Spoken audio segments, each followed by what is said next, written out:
Westwood One presents America at Night. Here's your host, McGraw Millhaven. Hey, thanks for joining us once again. We'll get right to it. Here's a lineup for the show tonight, because we got a good one for you. In hour number 3, of course, we'll always do your open phone calls. In hour number 2, do you know that there are only like 170 master sommeliers in the United States and something like 200 nationwide? It's one of the hardest designations you can get, not just a sommelier, which is somebody who knows all about wines, but a master sommelier. We're going to talk to one, David Royce of the Jackson Family Wines, in hour number 2 and take a stroll with him and find out all you need to know to become a master sommelier. So that's coming up in hour number 2. In hour number 1, a little bit later on, we're going to check in with Vance Ginn, who used to be the former chief economist of the first Trump White House for the Office of Management and Budget. He is not a fan of President Trump floating the idea of capping credit card interest at 10%, says it's a very bad idea, and it'll hurt more people than it will help. So we'll talk about that coming up in the second half of this hour. But this first hour, Martin Luther King Day is Monday, and we had a chance to talk to a woman who wrote a groundbreaking book about Martin Luther King. It's called King of the North. It came out last year, and it talks about the struggles of Martin Luther King, not in the South, in the North. Jeanne Theoharis is a professor at Brooklyn College in New York, and she's the New York Times bestselling author of The Rebellious Life of Miss Rosa Parks. Jeanne, welcome to America at Night. Thanks for joining us. Thanks for having me. So take us through the beginning of this book. What tripped your interest, and what was it about this? Because it's quite extraordinary when people think of Martin Luther King. They think of all of the stories and all the books and all the information when he was in the South. But you took the angle of what he was doing in the North. How did that pique your interest? How did you sort of stumble upon this? So it actually starts more than 15 years ago. I had a fellowship. I was in Los Angeles, partly to study the history of the civil rights movement in LA in the decade between the Brown decision and the Watts uprising. Right? And there are movements in LA challenging the city's segregated schools and segregated housing and police brutality. And I'm going through LA's 2 main Black newspapers at the time, which is the LA Sentinel and the California Eagle. And I keep finding Dr. King. Here's Dr. King in LA in 1962, sort of calling out police brutality in the city and the police killing of the unarmed Nation of Islam Secretary Ronald Stokes. Here, Dr. King is marching in 1963 in LA against LA's school segregation. Here's Dr. King again in 1963 calling LA as segregated as Birmingham while he's engaged in the campaign in Birmingham. And I realized that the basic story that we have, right, in most books, in most documentaries, right, which is that Dr. King in some ways discovers the problems of the North when Watts erupts in August of 1965, was not true. King in LA alone had been in LA more than 15 times before the Watts uprising. And then, you know those kaleidoscopes we had as kids, right, where you would turn the kaleidoscope and the whole entire picture would change? Right. That's what this was like for me. Because once I saw it everywhere. So many people listening tonight probably know that King, he goes to Morehouse College, but then he does his graduate work. First, he gets his divinity degree at Crozier Seminary, which is in Pennsylvania, and then he gets his doctorate at BU. But once you turn that kaleidoscope, mostly what people talk about when they talk about King's graduate work is who he studied with and what he's studying. Obviously important. But they don't talk about the fact of where he's doing it and what his experiences are as a young man in his early 20s in those places. So guess what? When he moves to Boston to start his PhD in 1951, no one will rent to him. Now, once I say that out loud, that's probably not surprising to you, because Boston in the 1950s and the 1960s and the 1970s, and even to today, right? A lot of segregation and racism. So, but for some reason, we hadn't connected those dots.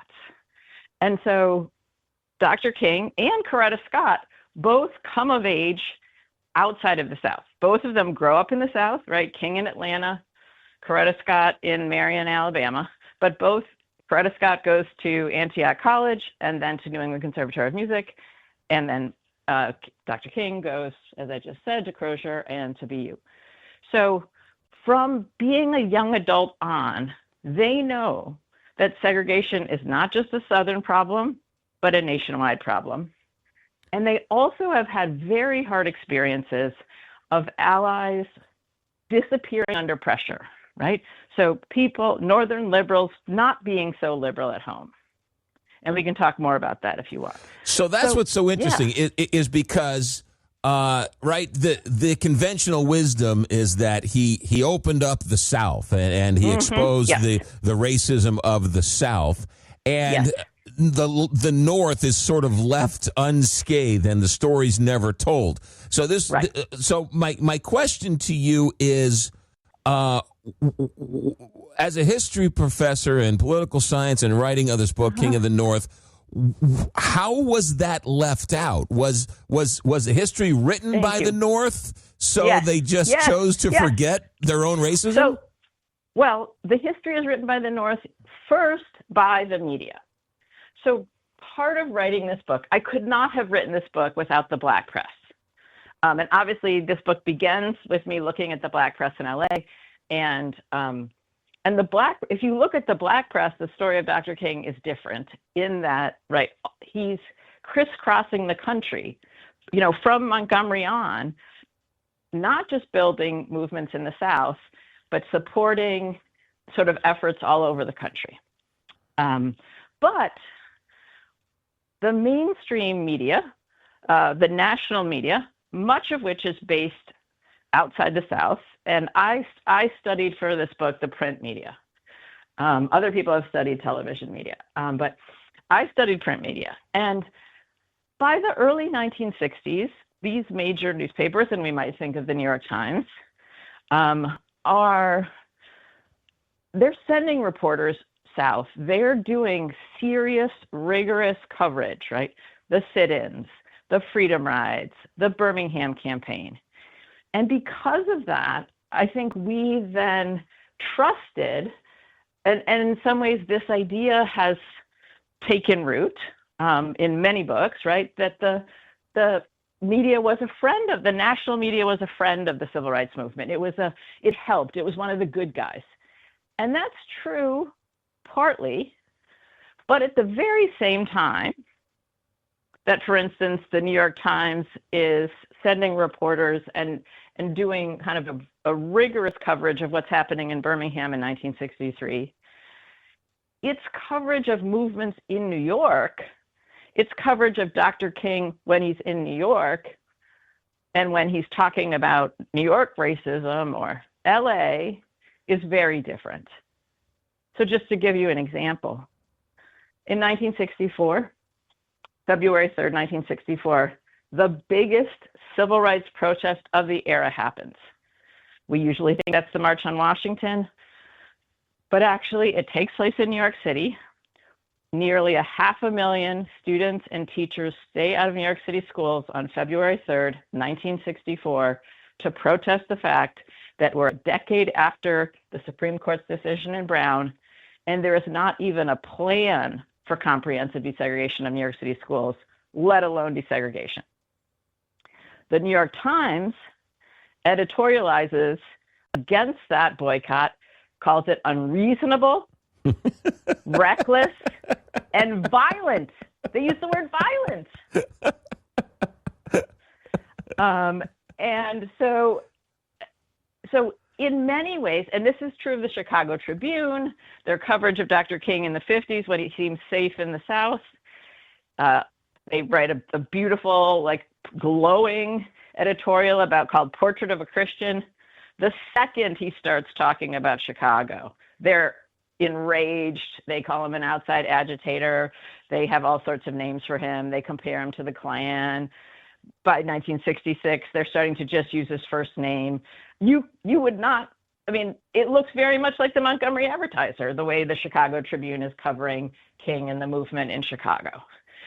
So to go back to your original question, part of how this story takes root is because it is the media story at the time, and that story corresponds to a story that the United States is also telling the world. Because the other thing we want to remember is that we're in the midst of the Cold War, and U.S. race relations in some ways are a global issue, right? The Soviet Union is using U.S. racism, right, to criticize this U.S. democracy, to say, look, they say they're all about democracy, but they're not. And we want to remember also we have independence movements rippling through Africa, through the Middle East, through Asia. And the United States doesn't want those newly independent countries siding with the Soviet Union. So part of a kind of what we might call a Cold War, the Cold War interests of the United States then, and other scholars have written about this, like Mary Duziak, is to tell a story of racism as a kind of regional problem, regional anachronism, and to in some ways spotlight the Southern movement as proof of the power of American democracy to refine its trouble spots, right? It becomes a story of American progress. To look at racism in New York and LA and Chicago and Boston and Philadelphia and Detroit is to say, oh, this is not a regional anachronism. This is a national condition, right? Yeah, and that's not the story that the United States wants in the world, right? The book is called King of the North. Jeanne Theoharis is our guest. The book came out last year and got rave reviews. I got about a minute and a half left, Jeanne, and then we got to let you go. But African-American people have told me throughout the years, friends of mine, acquaintances, have always said they'd much rather live in the South. And I was like, that's interesting. Why do you say that? And they said, because in the South, I know where I stand.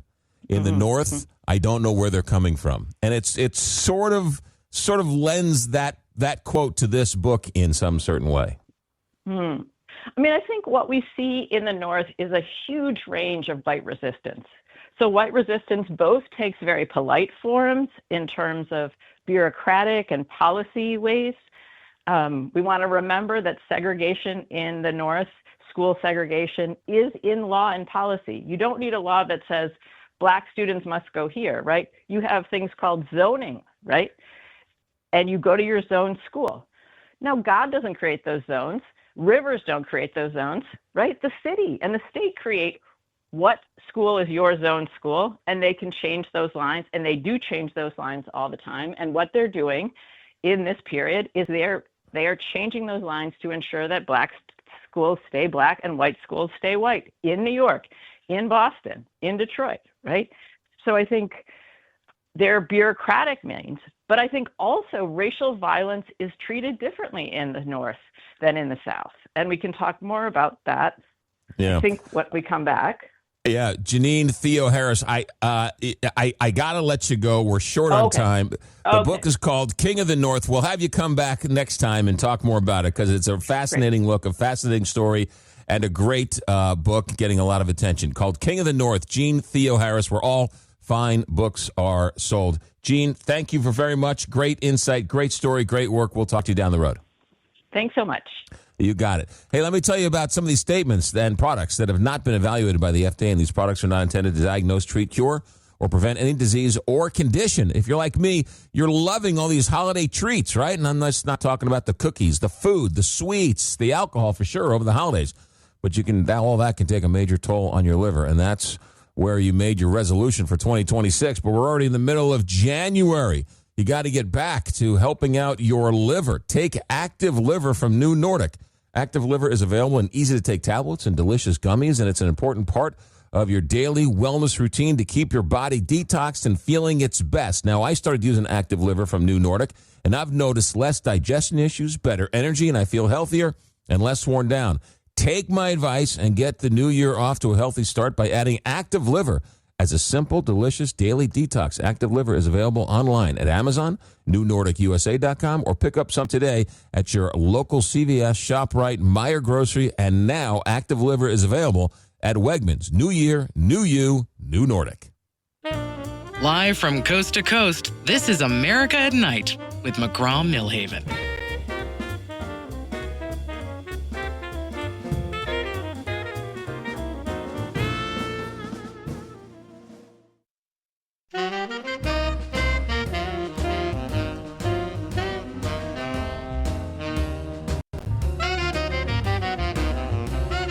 This is America at Night with McGraw Millhaven. Hey, last week there was a story that the Senate voted to debate the War Powers Act, and Josh Hawley, the Republican from Missouri, and Todd Young, the Republican from Indiana, voted against President Trump and voted in favor with the Democrats, along with a couple of other Republicans, to debate the War Powers Act after the invasion or the police action or whatever you want to call it that happened in Venezuela. So Josh Hawley got a little bit of attention for stepping out of line. Well, a week later, he's luckily the man is right back in line where he should be. You don't step out of line. You don't question the President of the United States. Josh Hawley obviously was called into the White House and was told to get back in line, and he did. Today, he voted the final vote tonight to reject the debate on the War Powers Act. Both Josh Hawley and Todd Young flipped their votes from being against it to being for it and now against it, which led to a 50-50 vote in the Senate, and J.D. Vance, the Vice President of the United States, cast the tie-breaking vote. So now they will not seek a at least policy debate in the Senate over the War Powers Act. I don't know what Josh Hawley was thinking. Must have fallen on his head or something. How dare you go against the President of the United States, Josh Hawley? Like a good little boy, he is back in the fold. I know some people got worried there for a second. Hey, it's America at Night. Stay right there. President Trump announced that he wants to put a 10% cap on credit card interest. Some people are saying that is a very bad idea for the very people you're trying to protect. We'll come back and talk about it with a former chief economist from the first Trump White House. America at Night, back in a moment. This is America at Night with McGraw Millhaven.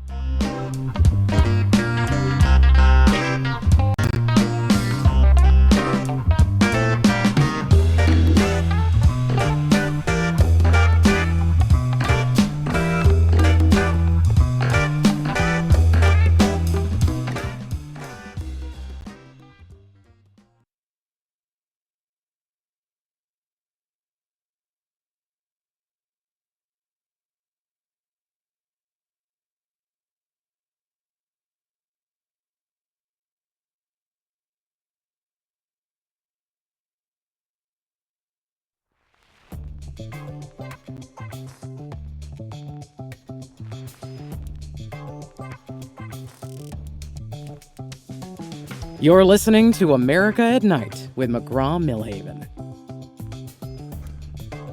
Hey, welcome back. We'll talk to a master sommelier next hour in open phones in hour number 3. Though right now, maybe you heard earlier, late last week, I guess, President Trump floated the idea of putting a 10% cap on interest on credit cards. Great idea. You know what the credit card interest rate is? It's like 23, 24% if you're lucky. Maybe it goes as high as 28, 29%. What's going on? Some people think that's a very bad idea. He is president of the economic consulting firm Ginn Economic Consulting, host of Let People Prosper, and the former chief economist of the first Trump White House, the Office of Management and Budget. Vance Ginn joins us. Vance, welcome to America at Night. Hey, thank you. It's a pleasure to be with you tonight. You got it. I read your post with quite a bit of interest because I tried to say this and I got yelled at 19 different ways the other day. A lot of people don't understand how this works.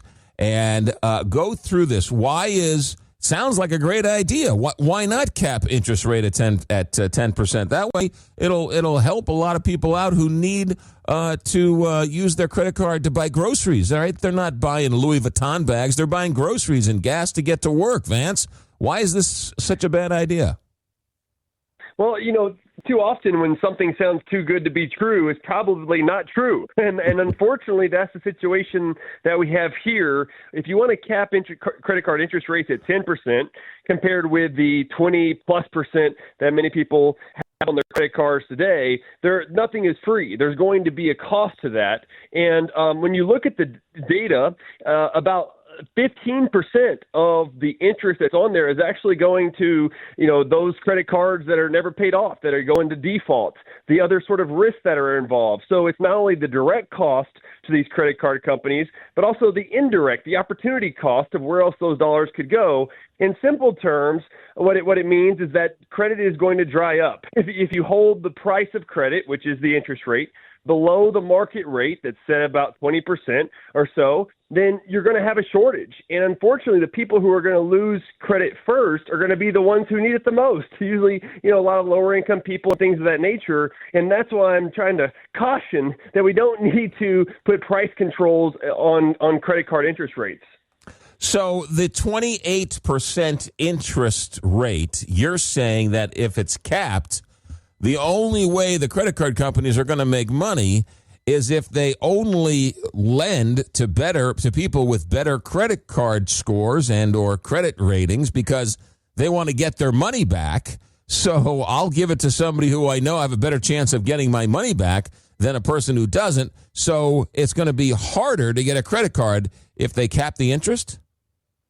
Yes. No, you hit it. I mean, what we have is about 80% of Americans have at least one credit card. And those who do have a credit card, about 82% of them prefer to use the credit card for purchases. And many of them, right, will put most of their things or bills or other sort of purchases throughout the month on their credit card. And many people will pay them off at the end of the month to build credit, to get reward points and other things. And if you look at the income differential between the lower income folks and the upper income folks, households that are out there, lower income households don't actually have a whole lot on their credit card. They don't use it a lot. They may not have credit in order to get a credit card to put purchases on there. And so really what this will end up doing is saying, look, they're not going to get credit at all, even for those purchases of groceries or something else that, like you mentioned. And it's really going to go to those who have the higher credit scores, who are kind of the higher household incomes already. And so this creates kind of an income inequality issue, more money to the top, less money at the bottom. And it's just a bad situation overall. I think what we really should be looking at is how do we reduce, this high cost of living, this affordability problem that's going on. And I know that President Trump is looking at different ways of doing that. And this is just not a good way to go down. We should not be capping, interest rates or other sort of prices out there in the marketplace. So there's an argument, Vance, that hold on a second here. The reason why it's so high is they got to make their money back because they're giving me so many points and so many miles, and I got to get so many hotel credits. And so all of these bonus programs, that's what the high-interest credit card's paying for. So if you cap the rate, they'll just do away with a lot of these bonuses.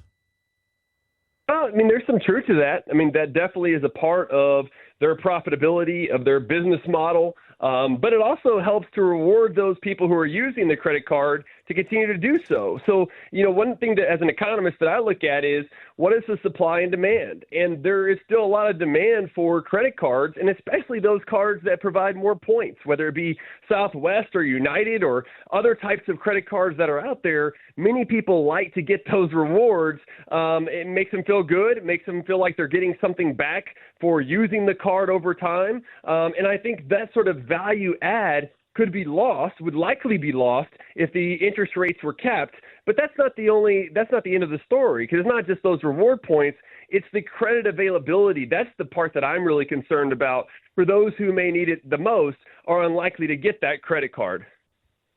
What about the story that household debt is over $16 trillion, and I'm reading right from your post here, and roughly $1.2 trillion in credit card balances.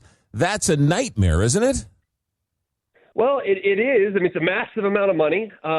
We're a $27 trillion economy, right? So in some sense, we can afford it. It depends on who actually has that debt. And another thing that in my analysis I looked at was, what is the delinquency rate? The serious delinquency rate for credit cards is when it is delinquent by 90 or more days, so about 3 months or so. And what that shows is that that's up to 12.4%, which is the highest that it's been. You have to go all the way back to the Great Financial Crisis in 2008. So these are indications to be concerned, but at the same time, does that mean that it's the government's job to decide who made good decisions, who did not? There's also a big part of this should be about personal responsibility. If they're somehow going to bail out the credit card companies or the individuals that have the credit cards, then basically it leads to what we call moral hazard in economics, where you continue to take on more risk than you otherwise would, because the government's coming in and stepping in between that voluntary, that exchange that's happening between the card holder and the credit card provider. And so those are all things that I'm also concerned about within this idea to cap interest rates on credit cards. The other thing the federal government's talking about doing, and not just capping interest rates, but let's talk about the other side, the vendor side. They're talking about capping all those swipe fees and everything else. That's got to be a good idea, right? These small businesses are getting killed by these swipe fees. Well, the swipe fees, you may have 2-3% interest for the cost of those transactions that take place. And so you'll see, to your point, is that the retailers really will push back on that and say, we're being hosed. Why are we having to pay all this? But you got to remember that those fees are also associated with the use of the credit cards and even some debit cards that are out there. So what I've actually argued is that, this interchange fee, this swipe fee that some talk about, there's actually it also helps to fund the reward programs, the credit that's provided by those credit card companies out there. And it's been provided through a market mechanism that's created this exchange fee, this interchange fee over time.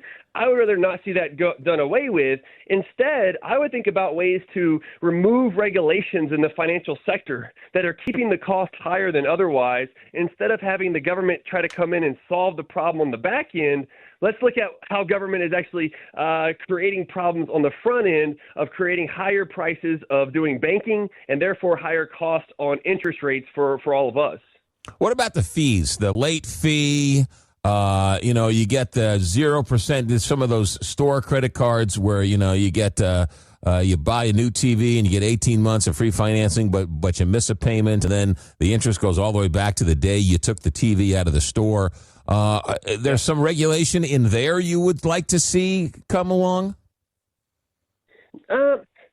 No, not really. I mean, I think a lot of this has to do with personal responsibility. I mean, as long as somebody is trying to do their best to make those payments in a timely manner. Look, I mean, when we go into these exchanges, these contracts, right, we're signing away. We understand that this is in there. Now, not everyone will read the fine print, and so maybe they'll miss something, but that is in the contract that they're signing. And so as long as it's a voluntary, somebody's not being forced into this sort of situation, I don't see a market failure. I don't see a reason for the government to get involved. Sure, people are going to be upset, and there's those who would like to see those things go away. But in a well-functioning marketplace, this sort of thing can happen. Let's just make sure that we make our payments in a timely manner and pay off more than, as much as we can each month. That way we can bring down those amounts and not be killed by the amount of interest that we're paying on these debts over time. The interesting thing you brought up in this post, Let People Prosper, your Substack, Vance Ginn, was something that you touched on it, and it was really interesting. And that was, you mentioned as earlier that credit card delinquency is up to the levels that we've last seen during the Great Financial Crisis. And in the Great Financial Crisis, housing collapsed, right? Yeah. But credit card didn't. So they were able to weather the storm. Why was credit cards able to weather the storm but the housing crisis collapsed. Explain the difference. Yeah, no, it's a great point, and I think when you look at this, the housing collapse was generated by keeping interest rate, or really, let me start here. The housing boom was generated by the Federal Reserve. My estimation on this is that the Federal Reserve kept interest rates too low for too long, incentivized a lot of people to get into mortgages. We also had this, we're going to live the American dream. And so it was a big push to get everybody in a home. Well, that forced up prices too high. And so at some point they had to come down, and they collapsed, and people couldn't afford them anymore. However, with credit cards, there wasn't the same boom bust because there wasn't the government mandating what the interest rates should be. They were set in the marketplace. So it was better. So what I would argue is that it better priced in the risk associated with credit cards, so we didn't get the boom and bust like we did in the housing market because the government was manipulating the housing market. And so when everything went south, the credit card already had built-in numbers that, for the people who couldn't repay. The rest of us were paying the 28% interest rate to cover the people who didn't pay. So there was a built-in mechanism to cover the costs, and there was just a blip on the radar, and everything kept going. Yeah, exactly right. And somebody push back and say, well, why are we having this where some are paying more than others? But that's what happens when you get into risk pools. We do that with healthcare. We do that with a lot of other things. And this is what goes into paying for risk, where we look not only at the direct cost of having a business and providing credit cards, but also the opportunity cost. What are you giving up? And what is the risk amount associated with giving out credit to people who have a certain credit score today, but that may not be a good indication of where they're going to be at in the future if they lose their job or their income goes down or whatever else comes up. It may not be the best picture in the future for them to be able to pay off that credit card. And so it really is kind of a shot in some sense in the dark. Not totally, because there's some information that's out there in the marketplace, but there is risk associated with that, and there's got to be some sort of a just amount for them to get the rate of return over time. And one of the things that I've been looking at this a little bit more is, you have to go back hundreds of or thousands of years, I should say, to where we would always push back on usury, right? And there was this idea that no one should get interest. The problem with that is that there is a time value of money. Is that the same amount of risk today isn't the same amount of risk tomorrow, and inflation and everything else. And so interest rates are an important price in our economy, and the more the government distorts it, the worse off that we're going to be.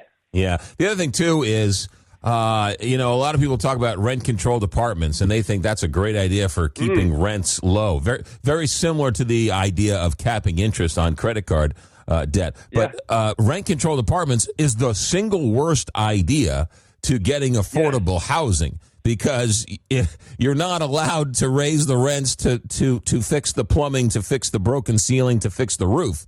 And so you end up living in squalor and doing nothing to solve the affordability crisis. It's sort of counterintuitive. Hey, let's cap the rents. No, that's a bad idea. The landlord has to pay to fix things, and if there's no incentive to fix it, you're going to be living in squalor. Yes. No, you're exactly right. I mean, that's why the Section 8 housing locations that the government tries to keep those rents down, to your point, end up being the slums. It ends up being an area where people don't want to live, even those low-income people, or they end up joining into crime and other things because it kind of incentivizes this behavior that's not based on market activity.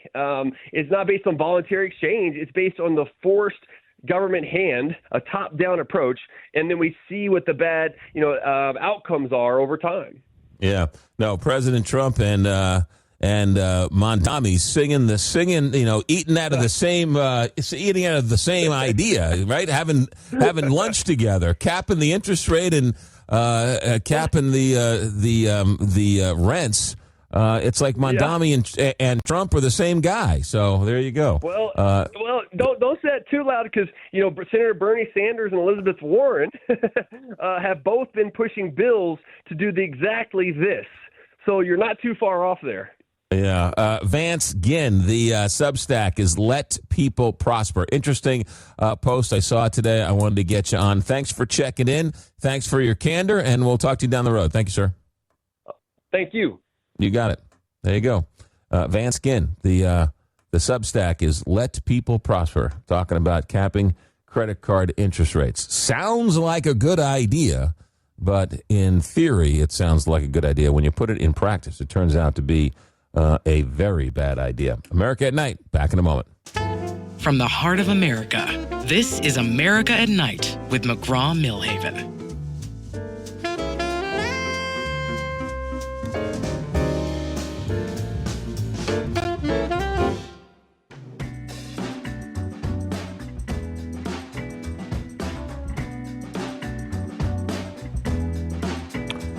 All right, that's going to about do it for hour number one here. Stay right there. We've got lots more to get to, including open phones in hour number three. And then, of course, we've got a master sommelier joining us next hour. Now, what is a master sommelier? Look, who doesn't love a good bottle of wine? And a master, it's not just a sommelier, which not anybody, but right? That's a person who knows quite a bit of wine, tell you what nice goes with a nice steak and nice fish. You're having some risotto, what's a nice bottle of wine? But a master sommelier is somebody who has to take tests. And once you pass this test, then there's the next level. I think there's like 6 different levels you have to get through before you be called a master sommelier. And in the history of the program, there's only been 170 some odd who have achieved that designation. They have to know everything about wine and spirits. And we'll come back to talk to one and have a conversation about wine. What a bad way to spend a Wednesday night. Our executive director is Alex Hinton. Our engineer tonight is Richard Good. I'm McGraw Millhaven, and this is America at Night on Westwood One.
Westwood One presents America at Night.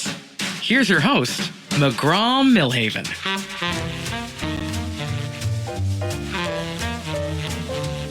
Tonight, nothing wrong with that, right? Who doesn't love a good bottle of wine? But not just a bottle of wine, the whole story, the whole history. Lots to get to. And once you start scratching the surface, it gets more and more interesting.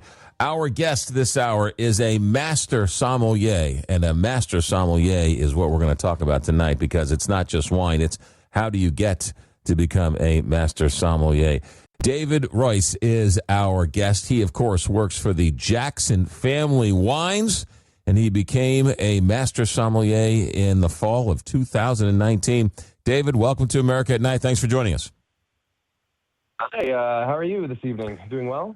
We're doing great. Doing well. Thanks for checking in. We had a chance to meet a couple weeks ago, and you're going to join us on the show from time to time on a semi-regular basis, talking about wines and pairings and summer times and springtime wines and fall wines and Christmas wines and pairing and all that stuff. But we want to spend tonight talking about a lot of wine, maybe a little Irish whiskey too while we're talking about it. But I want to talk to you about being a master sommelier, because it's a story, as you said, one of the most exclusive clubs in the world. Tell us your story and how you got interested in wines and we'll start there. How did you get interested in wines? Sure. I grew up in outside of Billings, Montana. So not exactly a bustling wine community, to say the least. Not a whole lot going on in that region. Like my dad likes to say, your dog could run away, and 3 days later you can still see him. It's a lot of dirt. It's a lot of Pabst Blue Ribbon and a lot of cheap whiskey. And so then I moved to Bozeman, the college town there, and started dating a girl. You know how the story always goes. And so we had just started dating, and we decided to take a little vacation down to Las Vegas together. And I made reservations at the fanciest restaurant I had ever been to. At this point, I was 27. So normally, a nice night out, we go to Buffalo Wild Wings. But we made reservations at the Eiffel Tower restaurant in Las Vegas. And they called me ahead of time and said, just so you know, you need a blazer to get in. And I literally did not own a blazer. So I called up my dad, borrowed one. And so we fly to Las Vegas. She's got this beautiful blue dress and these sparkly shoes. And we go to the Eiffel Tower, up the elevator, and we're sitting there looking at the Bellagio fountains across the street. I got my dad's blazer with the elbow patches on them, feeling good, looking good. And they dropped just this phone book of a wine list on the table. And I'm like, I don't know.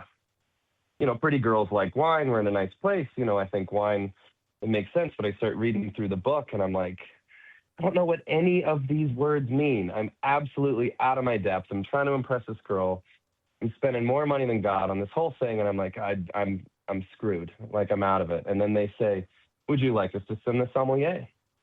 And I'm like, some dude from Somalia? Sure, send him by. Like, I don't know. And so this jabroni in a tuxedo walks up and looks me up and down like I'm dirt. And granted, I am dirt. But at that point, I was willing to spend tens of dollars in his restaurant. And he's just like, what do you want? And I'd like a glass of wine for me and my girlfriend. And he grabs the wine list out of my hands and snaps it closed. And he says, you'll have the Riesling. And he walks away. And I'm I'm like just mortified. I'm like, Blue, none? That is like, I am trying to impress this woman. And I just felt like 1 inch tall. And I'm like, I was so frustrated. I'm like, I just got mad. I'm like, I'm gonna just figure out what all the words mean in this silly little book and just I'm gonna figure it out. I'm gonna find him and battle him or something. And it lit this fire in me. And then came back to Montana, start working in restaurants. And I watched that Somm documentary, which had come out right around then. And that's a pretty fun little film. It, kind of details 4 master sommelier candidates and what it takes to take literally the hardest exam in the world. And even in that documentary, one of the fathers of one of the students says, 99% of people look at this thing and say, wow, that's impressive and good for you. And then that 1% say, you know what, I think I could do that. And I was that kind of crazy 1%. So, nothing in my, basically starting from zero. I could barely, spell the word wine. Yeah. And so take us through how many master sommeliers are there in the United States? There's 172 in the U.S. and there's 280 on the planet. 280 on the planet, and that's since the beginning of the designation. Correct, since 1969. Correct. Okay, so how do go through the testing of it all, because it sounds like there's a number of tests that once you pass one test, then you go to the next level. Talk about that. Mm-hmm.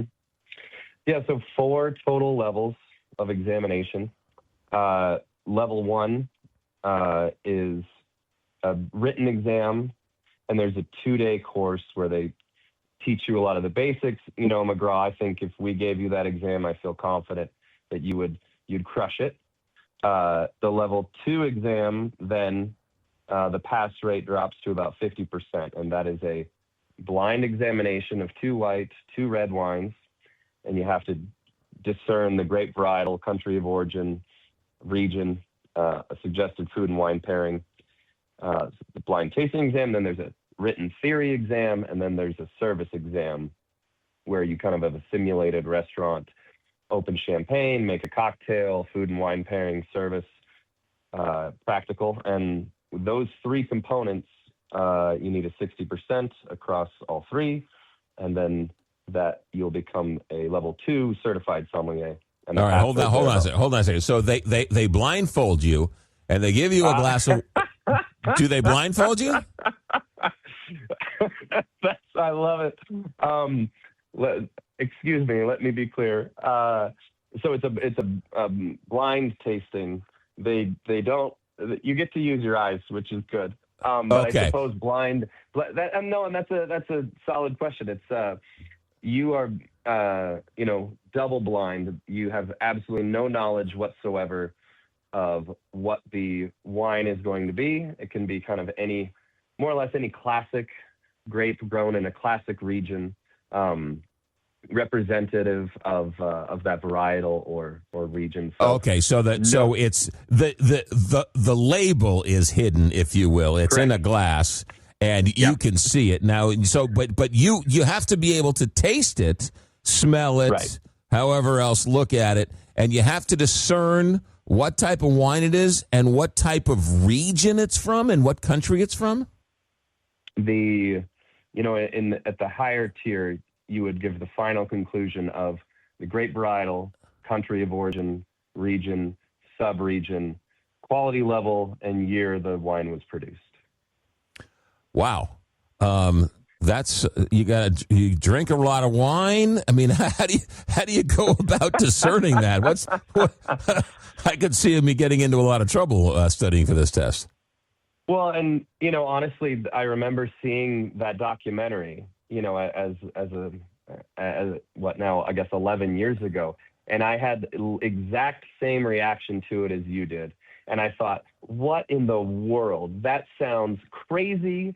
There's no way. That is impossible. How in the these people are making it up. They're full of it. I remember that same thought. And, when I saw it, I mostly, I didn't drink any wine at all. So it is a learnable skill. But when you see it for the first time or even hear about it, it's like a magic trick. I totally agree with you there.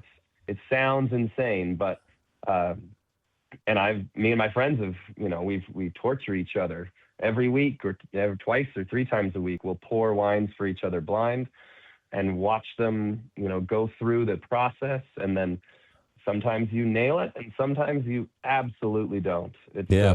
David, hold that. Hold that thought, David. We got to take a break. He is a master sommelier. There's only 172 of them in the United States ever.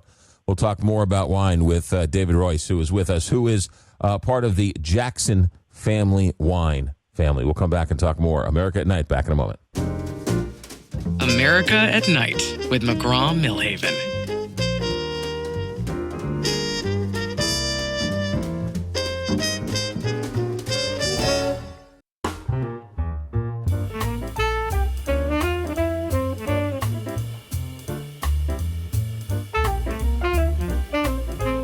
Join the nightly conversation.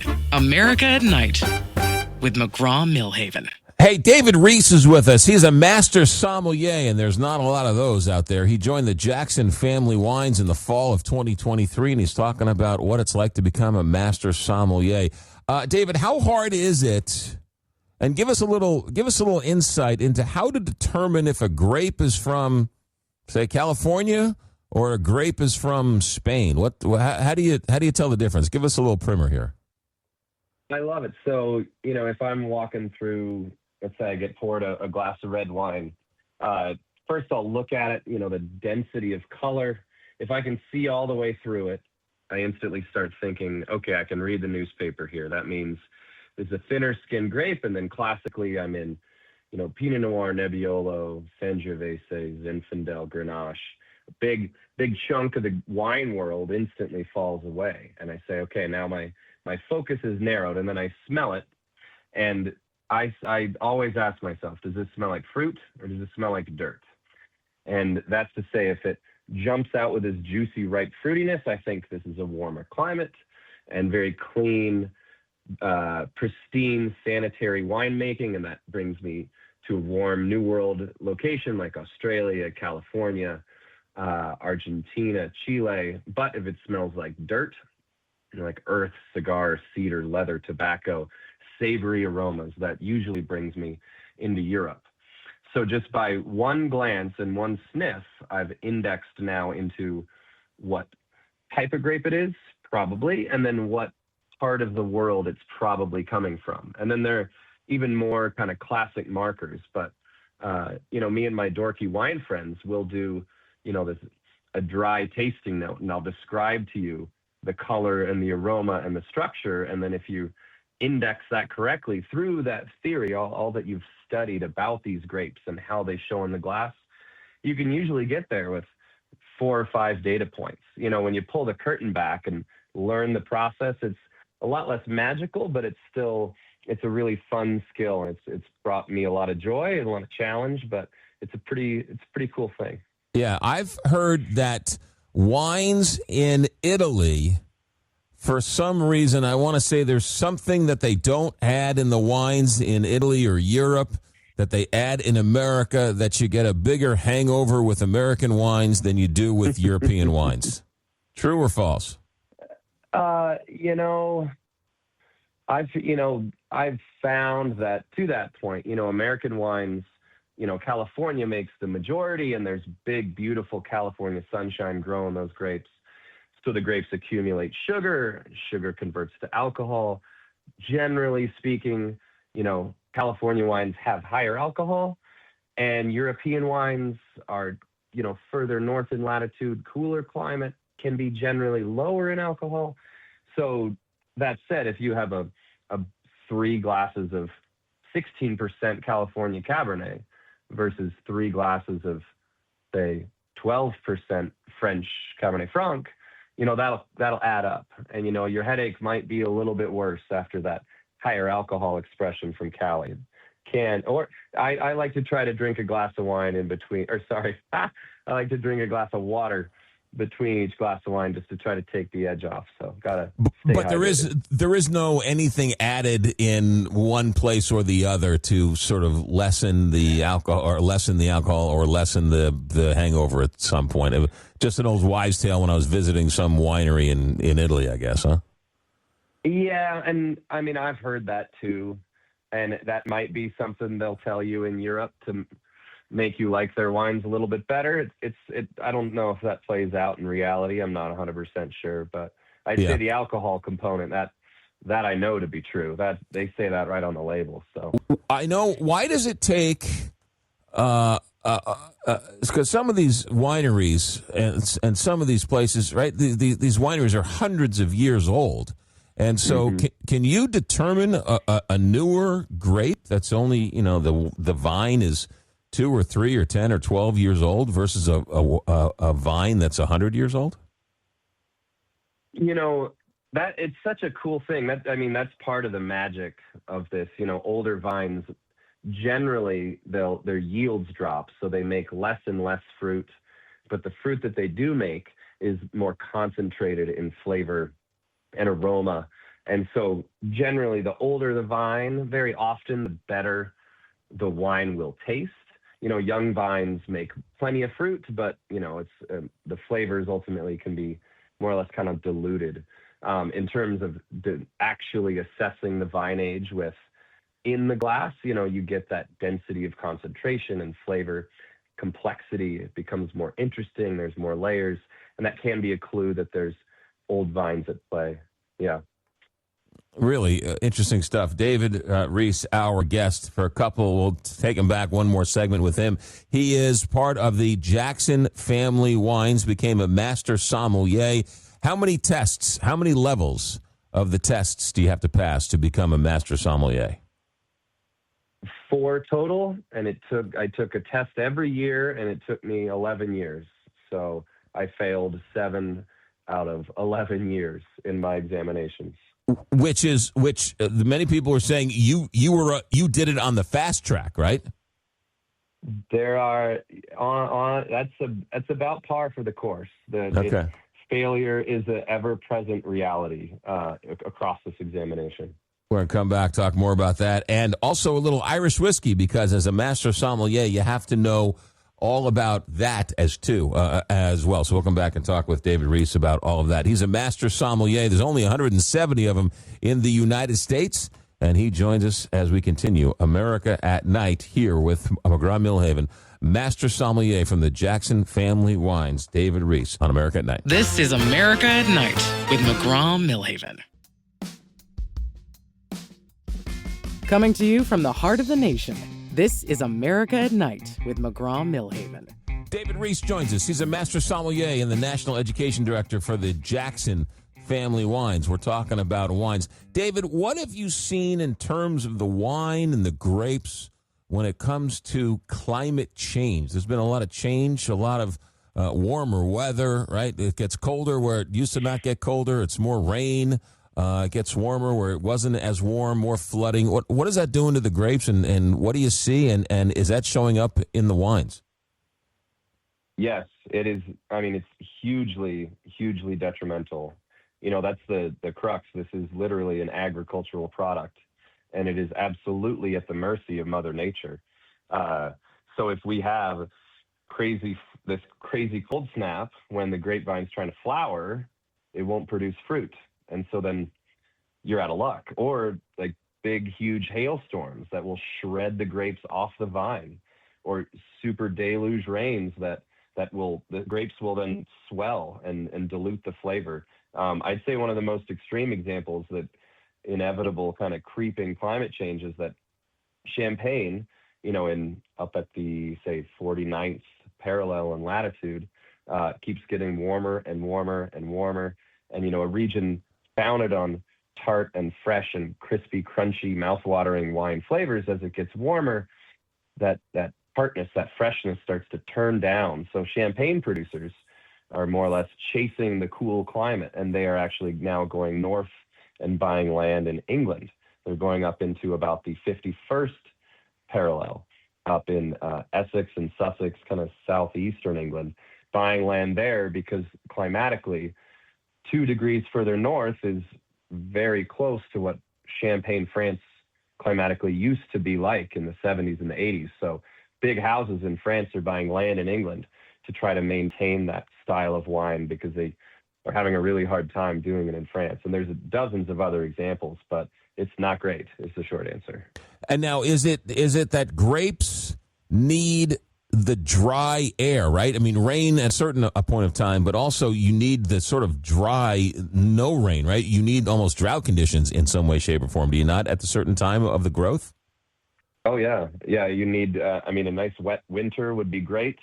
You need, hopefully, nice warmth in the spring without too much wind or cold snaps. And then hopefully gently dry, but often warm and ripe summer, and then no big heat spikes, no big cold snaps.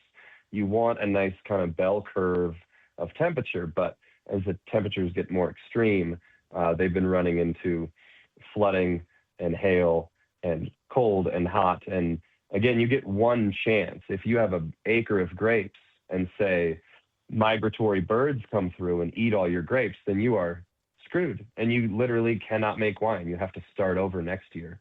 So climatic challenges can absolutely kneecap your whole operation. It's really kind of scary in terms of that. David, what's the difference between a $10 bottle of wine, a $20 bottle of wine, and a $100 bottle of wine? I know I've had enough wine to know that a $100 bottle of wine is really good. But I've had some $20 bottles of wine. I've had some $20 bottles of wine that are pretty good. So what's the difference? What's going on? No, that's a perfect question. I will and I'll stretch it out just a little bit. I'll give you 4 examples and we'll walk through it.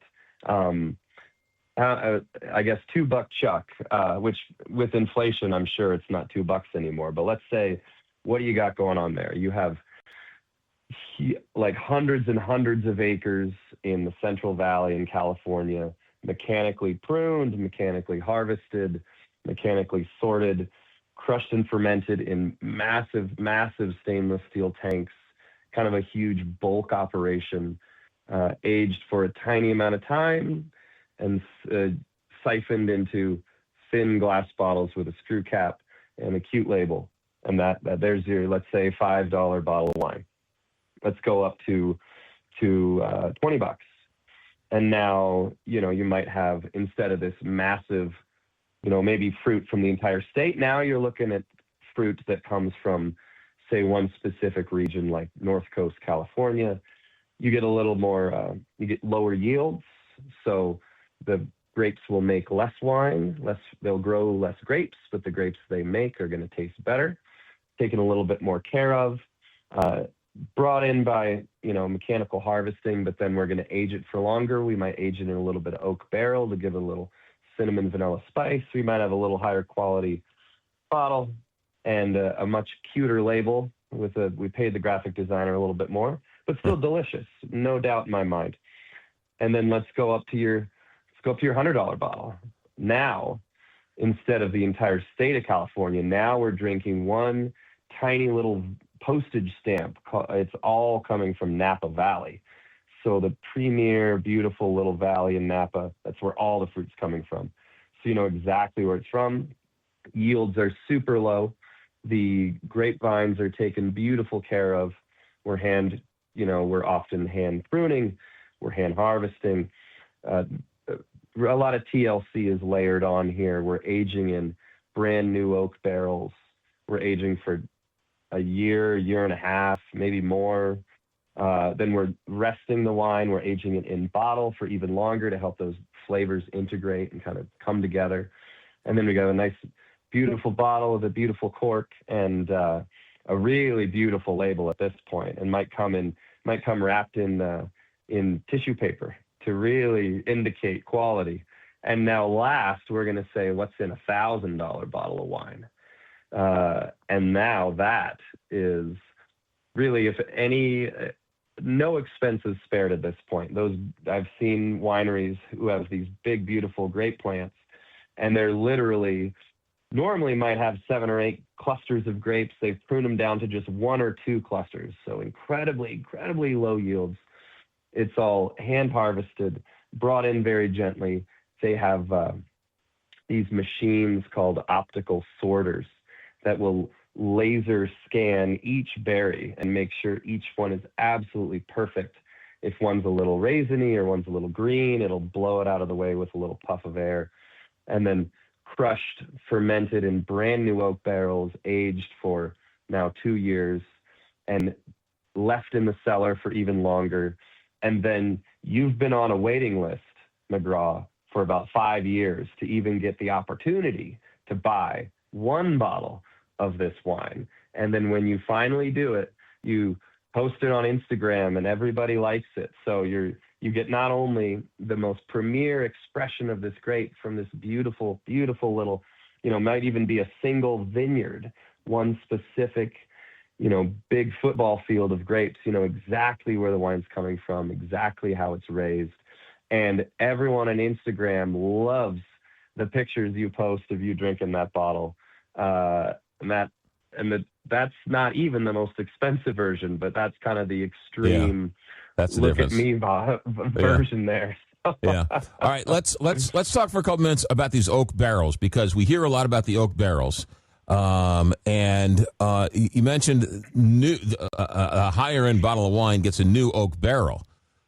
Mm-hmm. Now, I thought the more the barrel was used, the better it was. I found it interesting that wine is wine the first shot at the oak barrel?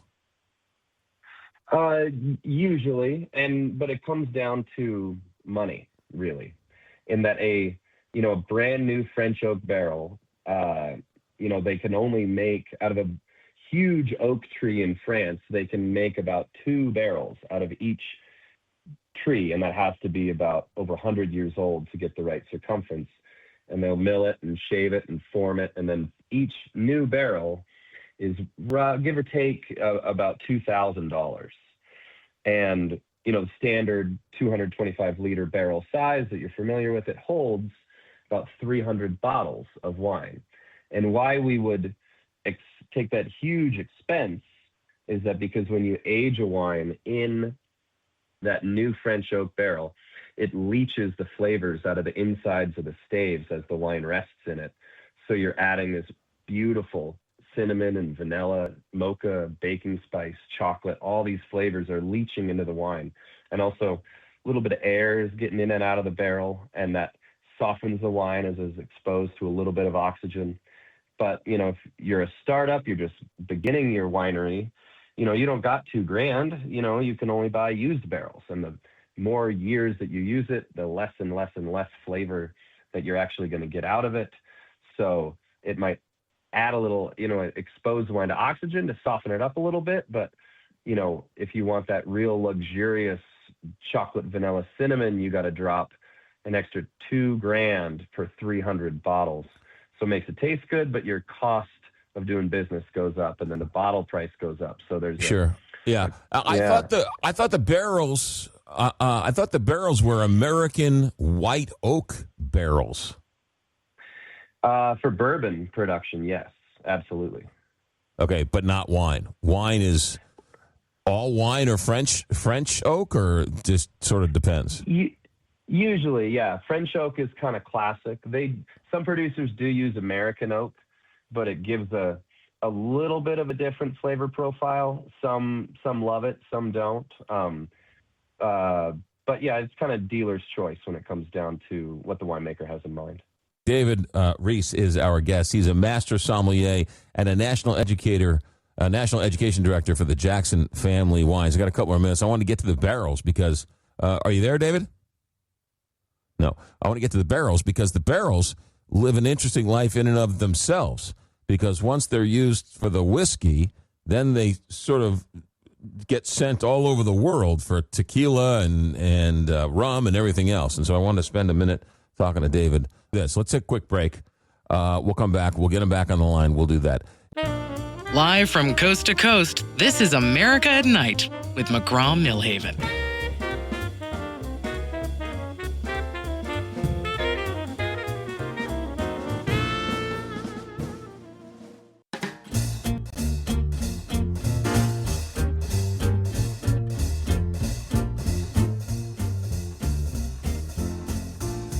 Welcome to America at Night with McGraw Millhaven.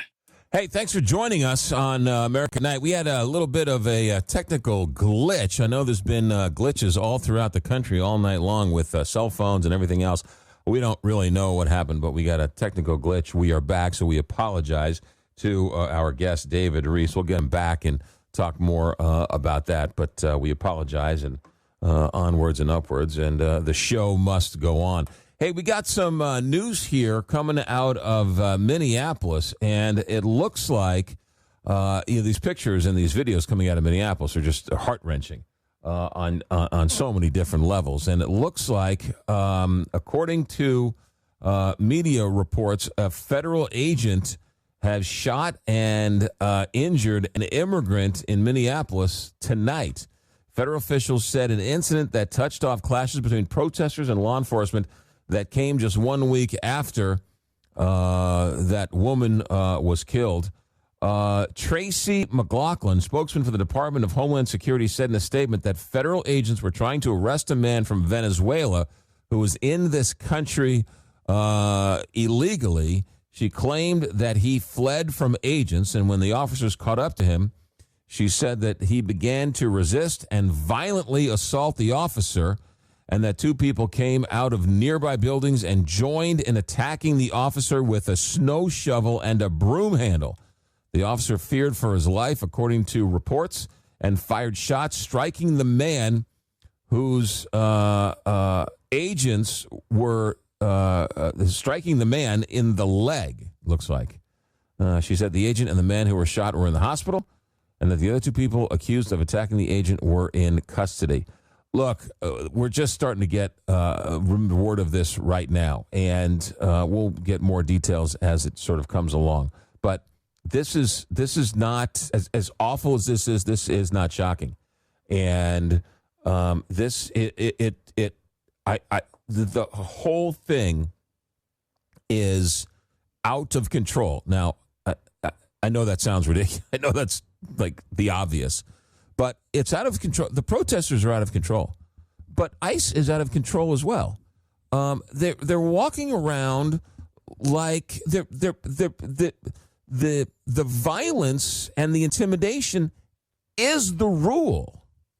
There's a way to go about arresting people without the in-your-face violence going on. And the protesters are, I've said this from the beginning, and I know I'm upsetting everybody in this, but it's the protesters are looking to get into trouble.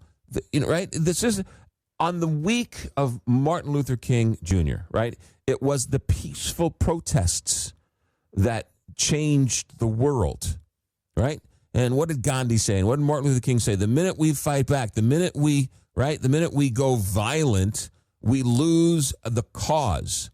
And these protesters are not nonviolent. These protesters are in your face. These protesters are getting in the way. These protesters are attacking these ICE agents. And they're doing a massive disservice to their cause. ICE agents are doing a massive disservice to their cause by engaging. And the pictures you see are absolutely heartbreaking. This is an American city. This is Minneapolis. This shouldn't be happening anywhere in America, no less Minneapolis.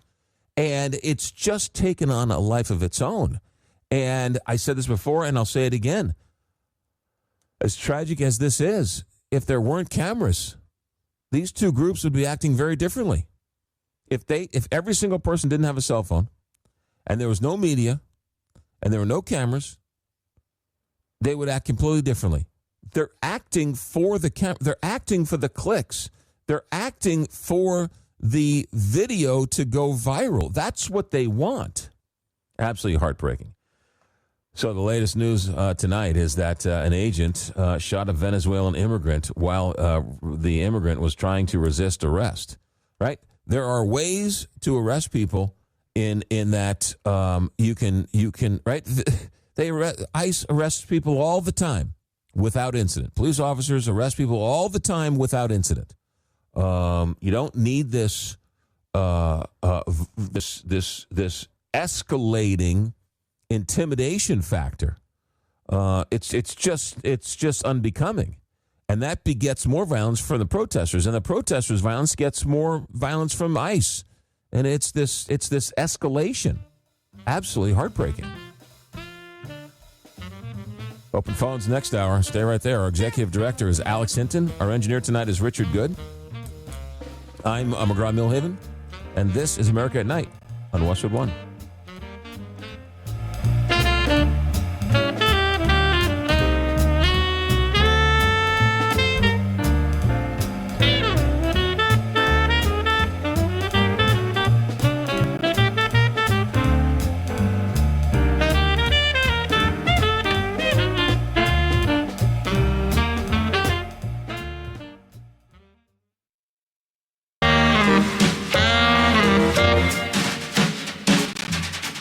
Westwood One presents America at Night.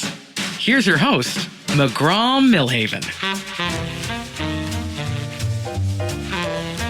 It's been a comedy of errors tonight. Are we back? Oh, we're back. It's been a comedy of errors tonight, man. We can't get our ducks in a row.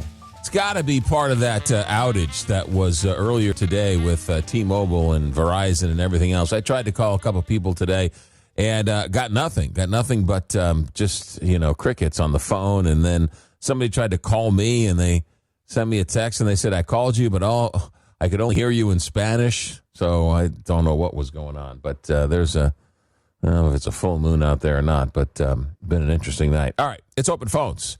And we get to talk about whatever we want to talk about. If you want to go rogue, love it when people go rogue. Last night we had a woman call up and talk about Tony Dungy.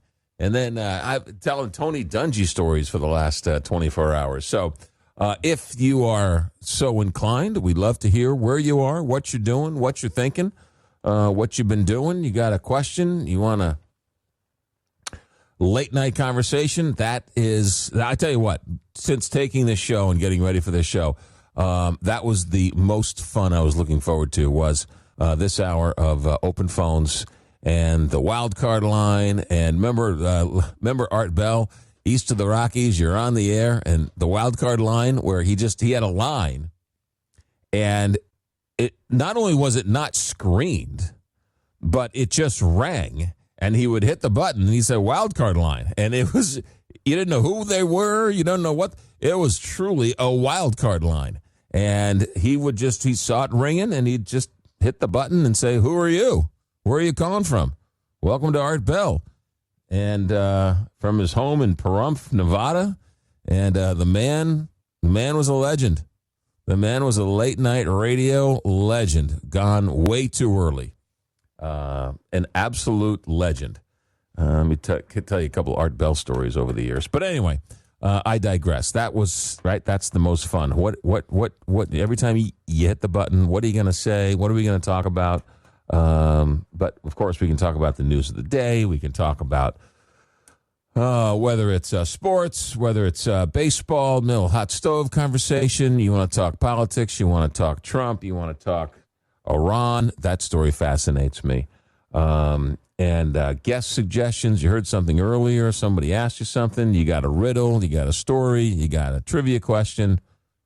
Happy to help. Happy to pass the time with you. 1-844-2-McGraw.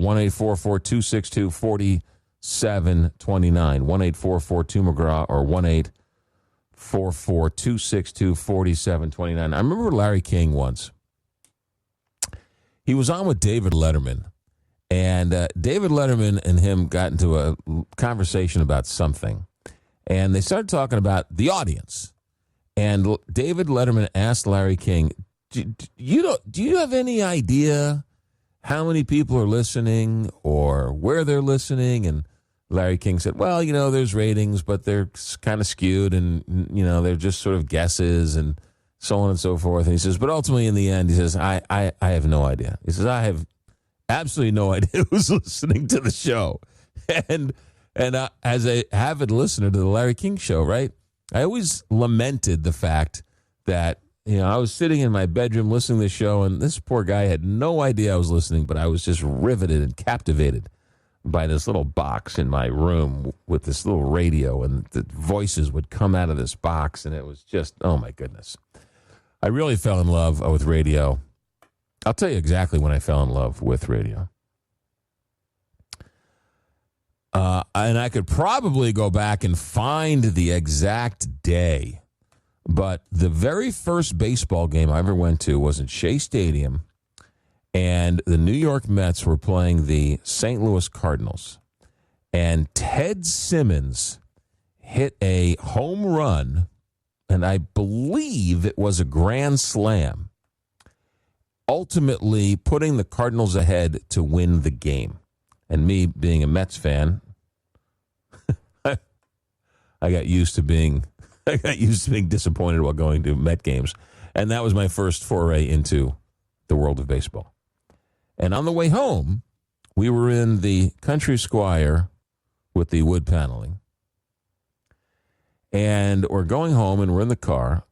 And I'm sitting in the front seat, and I got my glove and my hat. And, right, I've had too many ice creams and too many sodas, and it's been, right, a whirlwind night. And we're driving home, and I'm talking a mile a minute. And my father says, wait, quiet, and raises up the radio in the car and says, the guy who hit the grand slam is talking right now. Let's hear what he has to say. And I must have been, I don't know, maybe 8 years old. And I remember stopping. Imagine all these years later, I remember this. All these years later, I remember thinking to myself, wait a minute. Hold on a second. You're telling me that this little box in this car right here is able to broadcast what the guy is saying who I just saw hit the grand slam? I remember looking at this box in the car thinking, this is the greatest machine ever invented. This guy's voice, I can hear this guy who I just watched him hit a home run, and now I can hear his voice on this thing. That was the day I fell in love with radio. And that was the day I started listening to baseball on the radio. And, just like all the other little boys in America, I would go to bed with the radio on, listening to the ball game, and just mesmerized by it. And there's still nothing better. Baseball on the radio is nothing better. It's the best. And in the wintertime, I miss it. I'm not going to lie to you. I love going to bed with the sounds of baseball and the sounds of the crowd and the conversations and oh my goodness, that's the best. Anyway, that's a little cold here tonight, and I'm jonesing for a little baseball. 1-844-2-McGraw, 1-844-262-4729. The phones are back. We had a bunch of people lined up on the phones, and then we took a hit, we took a shock, we took something, and everybody fell off. So we gotta prime the pump and get it going again. So if you've ever thought about calling in, now might be a good time. You have a couple lines open for you. 1-844-2-McGraw, 1-844-262-4729. America at Night. We'll take a quick break. We'll come back and take some phone calls. America at Night, back in a moment. Join the conversation. Call 844-2-McGraw. America at Night with McGraw Millhaven.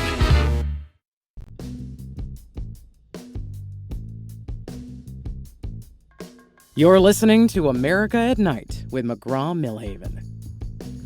Hey, 1-844-2-McGraw, 1-844-262-4729, 1-844-2-McGraw, 1-844-262-4729. Got a couple of lines open for you right now, and boy, you don't want to read the news today.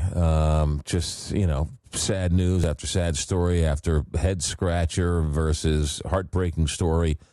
Not that I want to talk about this all night, but man, I am, of all the things, you turn your attention to the entertainment page to sort of take your mind off what's going on in the world, and then you got to read that Timothy Busfield turned himself in for child abuser, right? Child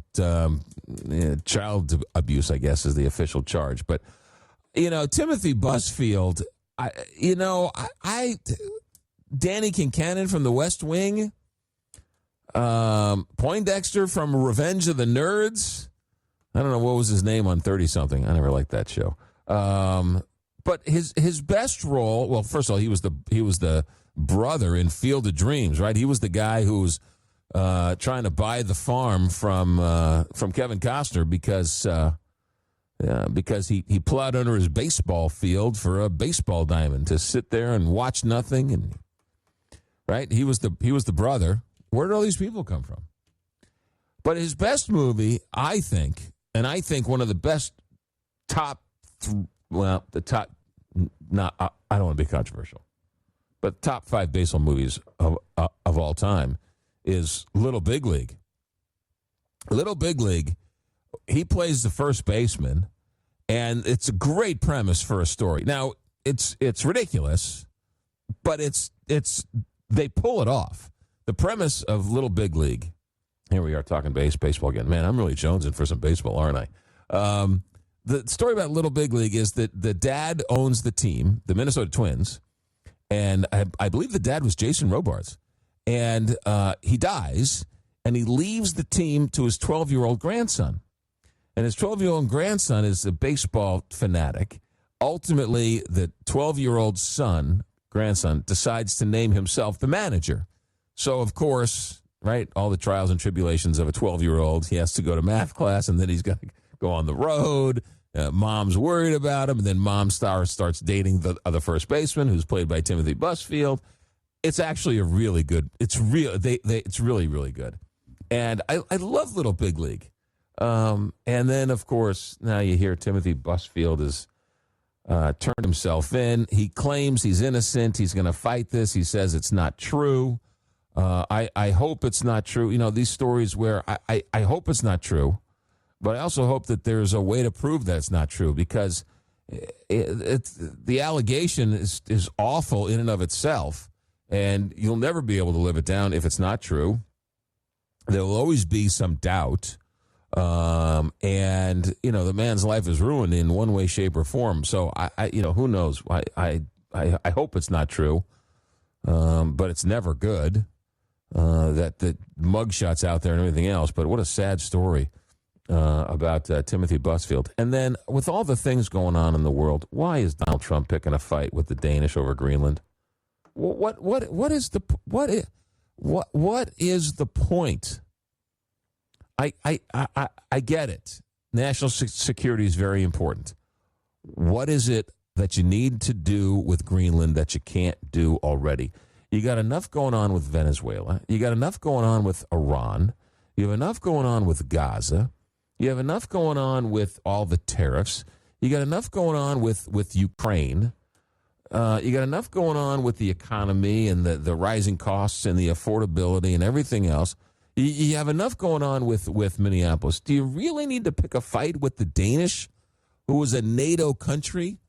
And if you take Greenland, you're going to upend NATO, which I probably would argue that all across the political spectrum, we could all agree is probably the greatest, the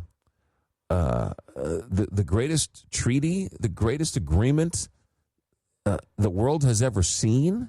And basically it comes down to this. What's more important? America owning Greenland or NATO? Because that's what it comes down to. You're president of the United States. You get to decide what's more important, Greenland or NATO? Because the way Donald Trump's talking, and I can't tell if it's just him just trolling the rest of us, or he's got nothing better to do, so he's playing a parlor game. But what is the point of picking a fight with Denmark? It just doesn't make any sense. These are our closest allies, and we have agreements to do anything we want with Greenland. We can build more bases. We can build the Iron Dome. We can put ships there and different bases and more bases and reclaim the bases we had there. What do you need from Greenland? Stop. In some ways, Donald Trump is his own worst enemy. He does really cool stuff and really good stuff. Like, here we go, baseball again. Like pardoning Darryl Strawberry. Right? That was cool. That was just cool. Right? He was on The Apprentice. Friend of his, Darryl Strawberry, has turned his life around. He's found peace. He's doing wonderful things in the community, giving back in so many different ways. Darryl Strawberry's an extraordinary story, an extraordinary life. And, right, he's the highest highs and the lowest lows, but the man's turned his life around and had some tax evasion issues in the past and had some drug issues in the past, but has turned his life completely around, living a sober, clean life, and, just a remarkable story. And so Trump pardons him for his past issues. That's cool. And then he turns around and he starts doing this stuff with Greenland. He's doing it because he can. He's doing it because it just doesn't make any sense to me whatsoever.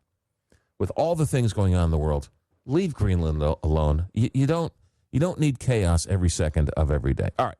When we come back, I promise, no more baseball unless you call. And I'll find something fun to talk about, something fun, interesting, original. And the phones are yours. 1-844-2-McGraw, 1-844-262-4729. We were knocked off the air. We had a couple of phone calls that were on. And we've just checked the phones. They're now officially back and ready to go. So give us a call, and let's have a fun last half hour of the show. 1-844-2-McGraw, 1-844-262-4729. Also, we got some good news on some guests coming up. I'll talk about that in a bit and talk the night away. So give us a call, 1-844-2-McGraw or 1-844-262-4729. there was something else that I wanted to touch on, and it was I know what it was. So with all this talk about Venezuela, right? We go in and we get we get a Maduro, and gas prices go down. Now with this turmoil in Iran, gas prices still don't spike up. So, I mean, years ago, a leaf would fall somewhere in the Persian Gulf and gas prices would surge. We've overtaken Venezuela, and now Iran is in complete disarray again. And Trump's talking about bombing or doing something in the Middle East in an oil-producing country, and gas prices go down? What a didn't see that one coming. 1-844-2-McGraw, 1-844-262-4729.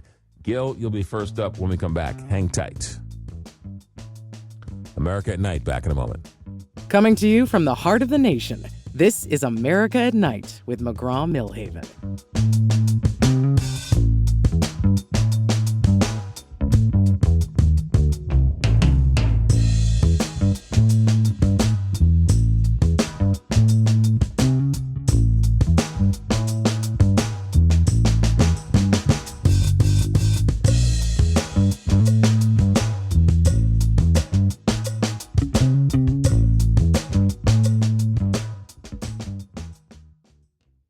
If I mention the name, who is your friend? His name is Barry Rosen. Yes, it is not Barry Rosen. Okay, very good. Barry Rosen actually helped me when I was a prisoner in Mexico. So that's why I was... Yeah, Barry Rosen, that's a very famous name. Barry Rosen, I apologize, I don't know his full story, but the name sounds very familiar, that he's been very active in the years afterwards, telling his story and being in the news media and sort of being out there. That Barry Rosen, that name sort of sounds familiar to me.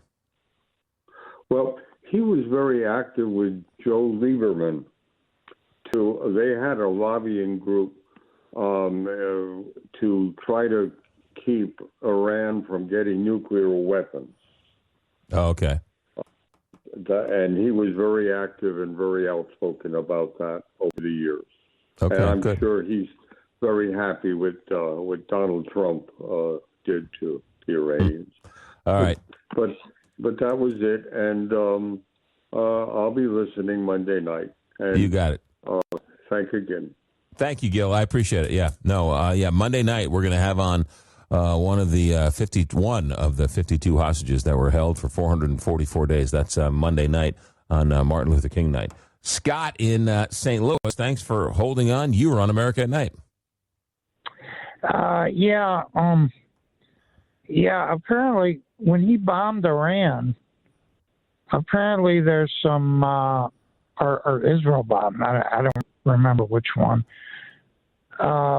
There's some missing uranium, enriched uranium, according to the UN. So, it might not be a good idea to bomb Iran. If they really get, if they decide to build a nuclear weapon. But also on the Greenland thing, there's a rumor that that Trump offered Denmark like $500 billion for Greenland. Yeah, I read somewhere today that if you were to buy Greenland, somebody would ask that the going price. I don't know who makes this up. Was $700 billion. I don't know where they come up with this. I don't know if it's some crazy internet post somewhere that somebody takes it and runs with it. But why do we have to buy it? Why do we have to marry Greenland if we get the bases for free? Right. Yeah. No, you're right. It's crazy, but I mean, I'm used to it now. I'm used to Trump saying crazy stuff, doing crazy things. Mostly it's his mouth. Well, the thing that, and not that I'm the Trump whisperer, and he does sort of exacerbate everybody, even his biggest supporters from time to time. One could argue that foreign policy, he's actually done a pretty good job, right? I mean, you have the Abraham Accords, which were overwhelmingly successful. He bombed Iran earlier on, right? They've been sort of quiet. You can't argue with what went on. I don't want to open up the whole Israeli Gaza thing, but he helped get the hostages out, right? I mean, they were holding these hostages. He got them out, and even though, right? I mean, that's still a hornet's nest, but he somehow got the hostages out who were being held for over 2-3 years, whatever it was. He hasn't been able to do anything with Ukraine and Russia, but he gets Venezuela, the chopped off the head of the snake. All things considered, he's I know he plays the madman, but he's done okay for himself when it comes to foreign policy, and I just don't understand. I get it. He does things that purposely makes people want to pull their hair out. But if he didn't do these crazy things, more people would like him, right? So lay off the Greenland. What's the point of Greenland? Lay off it. Don't. You're doing some good things. Don't turn around and do something stupid and get rid of NATO. I mean, there's no need for it. Right. So anyway, that's my 2 cents. I don't know if you consider it good or bad, but he's moving on to phase 2 now in the Israel-Gaza thing, and it's like as far as Hamas disarming, he's kind of like they really don't have a plan for that. Hamas is not going to. I don't know if anybody has a plan for it. And I took the slings and arrows during the whole Netanyahu bombing Gaza and everything else. Israel wanted their people back. And the minute they gave back the hostages, that's when the bombing stopped. And as tragic as it was, Gaza kept holding on to those Israeli hostages, even to the detriment of their own people. And so I know, I get it. It's terrible. It was awful. It was horrific. It was tragic. But it wasn't Netanyahu's fault. He wanted his people back. They were being held hostage. And so all Gaza had to do was give up the hostages that they took, and the suffering would have ended. But they didn't give it up for 2 years. So I don't know why you're blaming Israel. They're still killing. They're still killing Palestinians. Well, just not as much. Well, it's a ongoing situation and a nightmare in and of itself. But Scott, I appreciate the phone call. Let's move on here. We got Kim. We got Kim in Cromwell, Connecticut. Kim, welcome to America at Night. Let me chime in on Greenland. Not needed. I believe it's an overreach, and he knows how to fumble the football after a year of solid foreign policy. We already have NATO there. Okay, we don't have the money as a country to buy this and add to the deficit when we have so many problems that people care more about pocketbook issues going into next year's elections. This upsets the apple cart there and risks other things. Also, let's look at it from some practical things. Russia invaded Ukraine. Nobody likes that. But here he wants to go after Greenland. We've had, I guess, the Chinese purchasing farms and whatnot inside the country. We don't like that. We pass a law. But then we try to justify the sycophants out there that it's okay to just go and take Greenland. And that is not going to help the Republican Party maintain the chambers next year. Also, it's a thick ice sheet. It would be very difficult, I'm a geologist, to try and create any significant quarries, mining, infrastructure there because you just can't readily dig your way through ice. And I just think it's a complete blunder. And I'm really appalled that a lot of other Republicans have jumped on and they don't know their audience that well. As people, as it is, don't like Trump.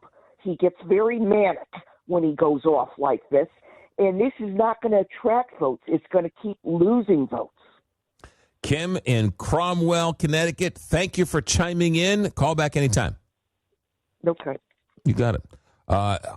One caveat to what she said. She said, we don't have the money. Okay, fine. Even if we had the money, even if we had $700 billion lying around, assuming that's the number, why? What's the point? Again, it comes down to which would you rather have, NATO or Greenland? That's the issue. And Article 5, right? An attack against one is attack against all, has only been invoked once. Only been invoked once in the 70 years that NATO has been around. And that was after the United States was attacked on 9/11. All of the NATO countries came to our defense. Why would you want to get rid of NATO? For Greenland. You have to choose. You take Greenland, you destroy NATO. You let Greenland stay, you keep NATO. Your choice, your president, which do you do? All right, let's do another one here. Alan in Wilmington, Delaware. Alan, welcome to America at Night. Thank you very much. I have a question for Mr. Reese. Yeah, he's gone, but I know nothing about grapes. Give me a call. What do you think?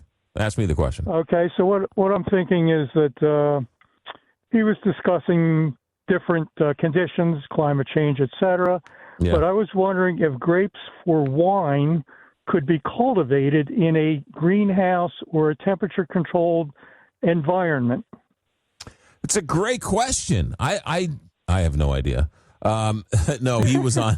He was on last year. I'll try and get a question to him. We'll have to send him a note thanking him for Great. coming on. Yeah, because I'm actually show. listening to his interview on my local radio station right now. Oh, okay. Yeah. Oh no. Yeah. So you're an hour behind us. Yeah. Yeah. We had a technical glitch that we weren't able to get to. I don't know. Something happened with this. Something happened, so we were able to not finish the interview. But here's what I'll do. I'll get the question to him and I'll answer it tomorrow night during open phones. How about that? I'll even do better than that. Let me give my text message number to your producer, and you can send me a text message with the answer. Alan, great idea. Alan in Wilmington, Delaware. Put him back on hold, and we'll get his number, and we'll text him the answer. That's talk radio in the 21st century. Tony, I got about 2 minutes. Tony in Montreal, welcome to America at Night. McGraw, great topics tonight, and you're 1,000%. You're getting the Tony from Montreal 1,000% correct. When I call into radio station Montreal, I'm known as Montreal Tony 1,000%. Why? Because if you attack me and you take my wife hostage, okay, I'm going to come and get you until you give me back my wife. If you take my children and my country and my countrymen and you put them in a tunnel and you expect me to let you kill them one at a time, rape them, until such time as you're satisfied? No, I'm going to bomb you until you give me back every one of my hostages. The same thing that Jimmy Carter couldn't do that Reagan did when the Americans had the hostages by the terrorists in Tehran, okay? The Americans said, if you don't give us back when Reagan came in, we will level your country. We will turn you into ashes. Guess what? We got them back. Yeah. Canada helped you, got about 10 or 12 out before that surreptitiously. So what does I think the women hold on a second. The women and children were sort of let go at some point, weren't they? Yeah. Yeah. But how about your dad? Why should your dad stay 360 days? No, I get it. So hold on a second. So you agreed with my take on Israel then? Of course. That's what you're saying. Yeah, okay, gotcha. All right. This is a question of normalcy, whether it's Italy or Germany or United States, Canada. If you attack those countries and then you say, I'm a victim, that's called reverse victimization strategy. No, you're right. You're right, Tony. You're right, Tony. You steal our people, and then you kill them, and then you expect sympathy from the entire planet. And the guy that's talking about Hamas, he better go live in Hamas territory. He won't like to be an Islamofascist country. All right. Anything else, Tony? Tony's fired up today. The greatest country on the planet is right there, okay, on this continent in North America. Canada and the United States are joint countries. We don't have to have the United States absorb us. We're your friends already. NATO is important because without NATO, you're all going down, okay? There's a lot of forces against us. China, Russia. I agree. We need to be together, McGraw. United States and Canada are the two closest countries and never to be forgotten. We're there for you, and you're there for us. Tony, I thank you for the phone call. Thanks for checking in. Tony in Montreal. Stay right there. I just got an email from a listener. You're going to want to hear this in a second. America at Night, back in a moment. America at Night with McGraw Millhaven, where the nation comes to talk.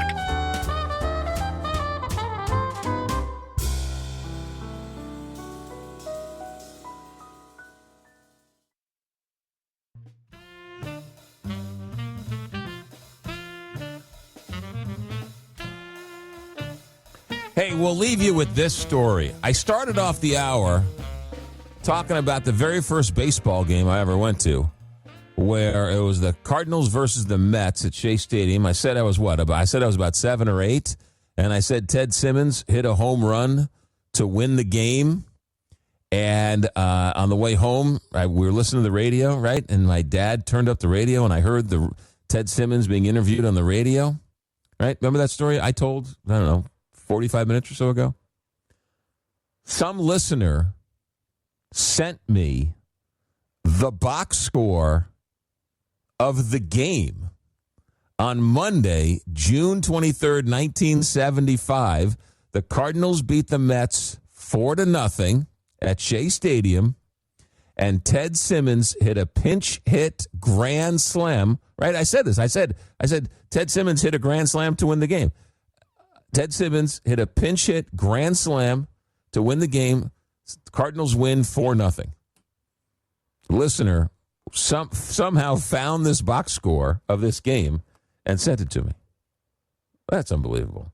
So the very first game I ever went to was June 23rd, 1975. How's that for a memory? Right? I was, 8 years old at the time? Now I'm 50, so it was 50 years ago. I remember a baseball game from 50 years ago. I can't remember what I had for lunch today, but I remember a baseball game from 50 years ago, and Ted Simmons, recently inducted into the Baseball Hall of Fame, by the way, and as well as an avid reader, hit that pinch hit home run. By the way, it was a doubleheader. This was the second game of a doubleheader. I don't remember that. I know we didn't go to the first game, but the Mets lost the first game 1-0 to the Cardinals and 4-0. So it was 18 innings, and the Mets didn't score one run. And that was my introduction to being a New York Mets fan. So there you go. Our thanks tonight for the author of the book, King of the North, about Martin Luther King. Also, phone calls and text messages, and our sommelier, David Reese, who has joined us from the Jackson Family Wines. That's going to do it for us. It's Wednesday night, right? We're back tomorrow night with a whole new host of shows. Hopefully we fix all those little gremlins. Hopefully it's not a full moon. Hopefully Richard Good knows what he's doing tomorrow night. Holy mackerel. Hey, that's going to do it for us. Thanks for putting up with us tonight. We'll try and do better tomorrow. Our executive director is Alex Hinton. Our engineer tonight is Richard Good. He is good.